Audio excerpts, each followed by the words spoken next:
دوستو امید ہے کہ آپ تمام لوگ خیریت سے ہوں گے۔ دوستو آج ایک بہت ہی انٹرسٹنگ ٹاپک میرے پاس موجود ہے جس میں آپ کو بتاؤں گا کہ اگر آپ لوگ ایک انٹرویو کے لیے جاتے ہیں تو آپ کو کن باتوں کا خیال رکھنا چاہیے۔ تو سب سے پہلے آپ میرے یوٹیوب چینل کو سبسکرائب کریں اور اس طرح کی مزید انفارمیٹیو ویڈیو حاصل کریں۔ دوستو سب سے پہلے میرے پاس پوائنٹ یہ ہے کہ آپ یہ مت سوچیں کہ آپ کو لوگ دیکھ کے کیا کہیں گے۔ سب سے پہلے آپ کانفیڈنٹ رہیں اور اپنے اوپر اعتماد کریں۔ یہ سب سے ضروری عنصر ہے کسی بھی انٹرویو میں اپیئر ہونے کے لیے۔ یہ ضروری نہیں ہے کہ آپ دوسروں کی باتوں پر دھیان دیں کہ کیا کرنا ہے کیا نہیں کرنا۔ سب سے پہلے آپ صرف اور صرف اپنے آپ پہ فوکس کریں اور لوگوں کے بارے میں نہ سوچیں۔ تو دوستو دوسرا پوائنٹ میرے پاس یہ ہے کہ آپ اینڈ تک پریکٹس مت کریں انٹرویو کی کوئی پریکٹس نہیں ہوتی۔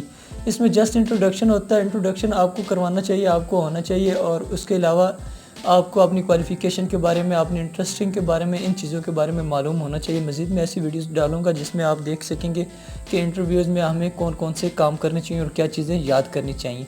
تو دوستو تیسرا پوائنٹ میرے پاس یہ ہے کہ جو آپ کے نزدیک لوگ بیٹھے ہوں، آپ کے آس پاس کے لوگ کھڑے ہوں، جو بھی وہاں پہ لوگ موجود ہوں، وہاں پہ کیپر وغیرہ ہوتا ہے اور اس کے علاوہ بھی بہت سارے لوگ ہوتے ہیں، تو ان کے ساتھ بات چیت کریں۔ آپ لوگ جیسے ہی آپ نے دوسرے لوگوں کے ساتھ بات کریں گے تو ظاہر سی بات ہے کہ آپ میں ایک کانفیڈنس لیول جو ہے وہ انکریز ہوگا۔ آپ چہروں سے روشناس ہو جائیں گے۔ چہروں سے روشناسی حاصل کرنے کے ساتھ ہی آپ دیکھ سکیں گے کہ آپ جو ہے نا ایک کانفیڈنٹ ہے اور آپ پر اعتماد لگ رہے ہیں۔ تو دوستو یہ ہمارے پاس ٹولز ہیں انٹرویوز کے لیے اپیئر ہونے کے لیے۔ اس کے بعد جب آپ لوگ انٹرویوز کے لیے بیٹھ جاتے ہیں تو اس میں مزید میں کچھ پوائنٹس کا اضافہ کروں گا جس میں آپ دیکھیں گے کہ اس میں یہ ہمیں کر لینا چاہیے تاکہ آپ کی ضرورت کے لیے بہت اچھا ہوگا۔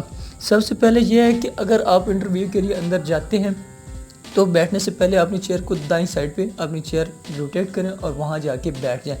تو اپنے ہاتھ وغیرہ آپ اس کی ٹیبل پہ سامنے نہ رکھیں، لیکن صرف اور صرف آپ اپنے ہی گود میں اپنے ہاتھوں کو پھیلا کے رکھیں۔ تو اس میں یہ ہونا چاہیے کہ آپ کو جو باڈی لینگویج ہے وہ بہت انٹرسٹنگ ہونا چاہیے۔ باڈی لینگویج ایسے کہ جیسے آپ آئیں تو آپ کے چہرے پر ایک اسمائل ہونی چاہیے، ایک محبت ہونی چاہیے، اور آپ کسی بھی طرح سے نروس نہیں ہونے چاہیے۔ اس کے ساتھ یہ ہے کہ گڈ پوسچر ہونا چاہیے۔ آپ کا بیٹھنے کا انداز اچھا ہو کہ آپ بالکل سیدھے ہو کے بیٹھیں۔ یہ نہ ہو کہ کبھی آپ آگے کی طرف بیٹھ کے جھک کے بیٹھ جائیں یا پھر پیچھے کی طرف۔ بالکل اسٹریٹ ہو کے سیدھے ہو کے بیٹھنا چاہیے۔ اس میں آپ کا دیکھیں گے کہ دیکھنے والا آپ کا انداز دیکھ کے بتائے گا کہ یہ آدمی کس پرسنالٹی سے اور کیا چیزیں ہی رکھتا ہے۔ اس کے ساتھ ہی دوستوں میرے پاس ایک اور ہے کہ آپ سے جب بھی کوئی سوال کیا جائے تو آپ کو اپنے ہاتھوں کا استعمال کرنا چاہیے۔ جیسے آپ ہاتھ استعمال کریں گے، اپنے ہاتھوں سے بات کا واضح کریں تو ایک گڈ ایکسپریشن جو ہے آپ کی طرف سے ڈیلیور ہوگا انٹرویور کی طرف سے۔ تو دوستو اس کے علاوہ میرے پاس اسمائل بہت انٹرسٹنگ ہوتی ہے کہ اگر کسی بھی چیز کو، کسی بھی کام کے لیے آپ نے اپنے آپ کو راضی کرنا ہے، کسی کو منانا ہے، اپنے کام میں لگانا ہے، تو آپ کو جو ہے اسمائل وہ آپ کی بہت پیاری ہونی چاہیے۔ تو اسمائل سے ہی آپ اس کو، جو بھی آپ کا انٹرویو کر رہا ہوگا وہ آپ کو اچھا منتخب کرے گا کہ یہ اس کا بہت اچھے انداز سے یہ لوگوں کے ساتھ کیسا ڈیل کر سکتا ہے۔ دوستو میرے پاس ایک اور اسی کے ریلیٹڈ ایک اور پوائنٹ ہے کہ جس میں کہ نروس کیا ہوتا ہے کہ کبھی کبھی ہم لوگ جب انٹرویو دے رہے ہوتے ہیں تو ہمارے اوپر ایک ایکسپریشن، ایک برڈن اور ایک بہت ہی جو ہے نا ایک غبار سا اڑا جاتا ہے جس کی وجہ سے ہم لوگ بہت پریشان ہو جاتے ہیں۔ تو اس کو لائٹلی لیں۔ جب بھی آپ بات کرنے لگے تو آپ اپنی باتوں سے سلو ڈاؤن ہو جائیں۔ جب آپ کو پتہ چلے کہ میں زیادہ نہیں بول سکتا تو کم سے کم اپنے آپ کی آواز جو ہے وہ بالکل دھیمی کر لیں۔ اس سے یہ ہوگا کہ آپ کے پاس الفاظوں کا ذخیرہ ہوگا اور آپ اپنی بات کو سمجھنے کے لیے اپنے دماغ کو ٹائم دیں گے، اور ساتھ ہی آپ اپنی الفاظ دوبارہ سے رن کرنا شروع کر دیں گے۔ تو سپیک سلولی یہ ایک اچھا انداز ہوتا ہے کہ آپ کو اپنے انداز کے مطابق جو ہے نا آہستہ آہستہ بولنا چاہیے۔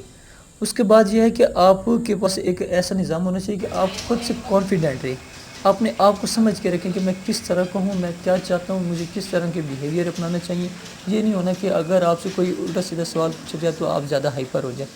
آپ نے کرنا یہ ہے کہ اپنے صحیح دماغ کو استعمال کرتے ہوئے اچھے انداز کے ساتھ اپنا جو ہے اس انٹرویو کے لیے اپیئر ہونا چاہیے۔ تو انٹرویو کے لیے اپیئر ہونا، بہت سارے اسٹوڈنٹس ہمیشہ کے لیے انٹرویو میں اپیئر ہوتے رہتے ہیں۔ ہر ایک شخص کو انٹرویو کے لیے اپیئر ہونا پڑتا ہے، چاہے زندگی کے وہ کسی بھی میدان میں موجود ہو۔